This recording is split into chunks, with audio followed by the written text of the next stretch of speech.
Hi, I'm Mary Rogers, and this is the Cuisinart Cold Brew Coffeemaker. Cold brew coffee right now is very popular, and you see it in many different ways. It's also a very lengthy process to make, and what we've done is designed a coffee maker that makes the time extremely short, so you can make cold brew in as little as 25 minutes, where if you try to do it using current techniques, it can take upwards of 12 to 14 hours. So we cut down dramatically on the amount of time that it takes to produce cold brew. We do that by using a special spinning technology with this coffee maker, which I'm going to show you how to set it up and get cold brew right at home. So let's look at some of the elements of the coffee maker. First, you have the carafe here. Now, I filled it up with water already just so that when we're ready to make the coffee, we can easily pour it into the coffee maker. It has 7 cups. I like the shape of this carafe because it's more like a beaker, so it's a little more like scientific looking. So that's that. Oh, and this is your lid. It comes off really simple and easily. Let me just use my right hand by just lifting this up. There's also a little filter in there. And as the coffee is being dispensed into the carafe, it is filtered for one last time. So I'm just going to put that back in there. Now in the front, it's really simple and easy to operate. You have 3 options: mild, medium, or bold.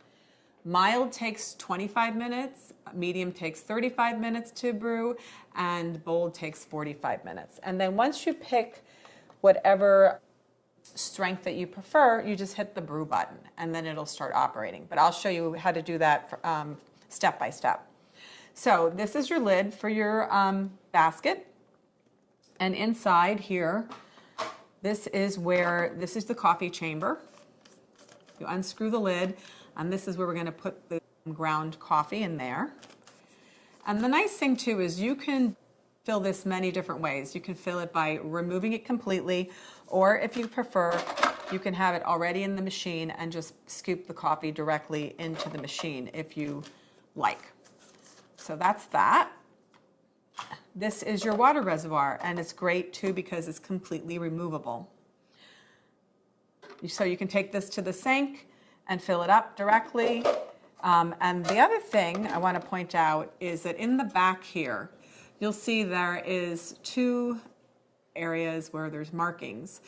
This one here says with coffee basket. That's how high you fill it up. And the reason that is because once you put the basket in, it obviously displaces a certain amount of water.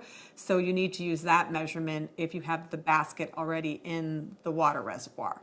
And then on this side, it says without coffee basket. So that would be if you fill the water up first and then put the coffee basket in. So that's important to keep in mind. So it's simple and easy to use. So what we're going to do is we're going to prepare the basket with the ground coffee.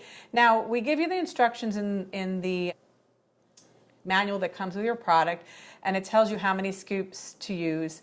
We recommend 13 scoops for 7 cups, 3, I don't want to lose track, 4, 12, last one, 13. I just don't want to make a mistake with that. So then the next thing you're going to do is you're going to put the lid back on and just twist it until it's locked into place, and then you place it inside the reservoir. So one of the great things about producing cold brew at home is that you're not using high heat, and when high heat comes in contact with ground coffee, it extracts bitterness and also makes it kind of acidic. When you're using this technique to make the coffee, it has a much more sweeter flavor, and it has all the natural flavor profiles come out in the coffee, and you don't get the bitterness or the acidic taste. So it's a really a flavorful way to make coffee. So now let's add our water. Just going to pour it in. This makes 7 cups, like I mentioned.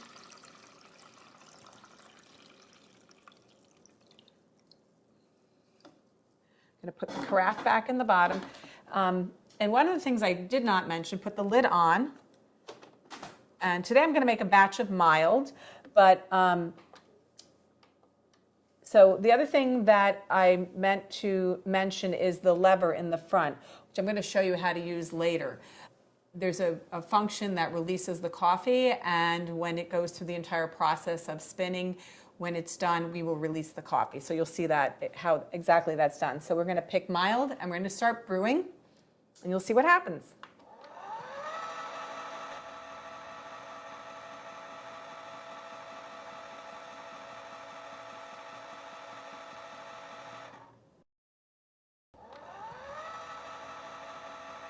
It's now finished brewing your cold brew. So now what's going to happen is when it finishes a cycle, both the brew button and the strength that you've chosen will be flashing. And now what you're going to do is you're going to just take this little lever and push it to the release side, and it'll start dispensing your coffee into the carafe. Now what's going to happen now is it's going to fill up the carafe, and when it gets towards the end of the dispensing of the coffee, what's going to happen is it will go through a final spin, and it'll extract all of the coffee that is actually sitting in the basket portion of your, in the grind basket portion of your coffee maker. So we'll just wait, and then we're going to taste. So it's completed its final spin. Now what I'm going to do is push the lever back to the place it was to begin with, and it will turn the LED light off. We're going to remove the carafe. And something I should mention too is that this carafe can store the coffee for up to 2 weeks directly in the refrigerator if you prefer to do that. Today I'm just going to pour this over a little bit of ice because it's kind of hot out, and it'll be nice and refreshing. You can also drink at room temperature if you prefer, and if you really want it hot, you can heat it up very lightly on the top of the stove in a separate pan if you prefer. But I'm going to give it a really great little taste. The nice thing about it is that it's not bitter, it's not acidic, and it's really flavorful and really refreshing too. So there you have it, cold brew coffee right at home.